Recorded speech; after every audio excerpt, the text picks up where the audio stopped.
अजूनही आम्ही तर मागणी केली आहे, पण त्यांच्याकडून अजून उत्तर काही आलेलं नाही आहे.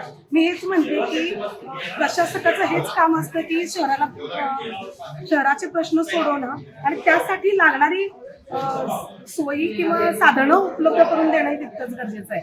जसं की पाणी पुरवठ्याचं म्हणाल तर टँकरही आपल्याकडे अपुरे आहेत. एखाद्या पाणी पुरवठा विस्कळीत झाला तर किमान आपल्याकडे टँकर तरी उपलब्ध आहे की जेणेकरून प्रत्येक प्रभागाला समान पाण्याचं वाटप झालं पाहिजे. दुसरा मुद्दा आपण मला टॅक्सचा जर विचारला, त्या संदर्भात तुम्ही म्हणाल तर एकतर इथं पार्किंगची सुविधा नाही, व्यापारी संकुल मोठं आहे, आपण कमर्शियल टॅक्स घेतो पण त्याला सुविधा काय देतोय?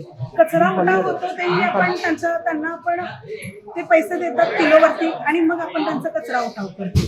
पण जर आपला शहराचा सर्वांगीण विकास झाला पाहिजे तर हे कमर्शियल हबही वाढणं गरजेचं आहे ना, म्हणजे जेणेकरून बिझनेस लोकांना म्हणजे व्यापाऱ्यांनाही सुविधा उपलब्ध करून दिल्या पाहिजे. पार्किंगचे विषय आले त्यांना विशेष काही सूट देता येईल. सूट काही ठिकाणी आहे पण त्यांचे घरफाळा किंवा पाणीपट्टी टॅक्स जे आहे त्यांचं कॅल्क्युलेशन बरोबर होतंय का ते बरोबर लागते.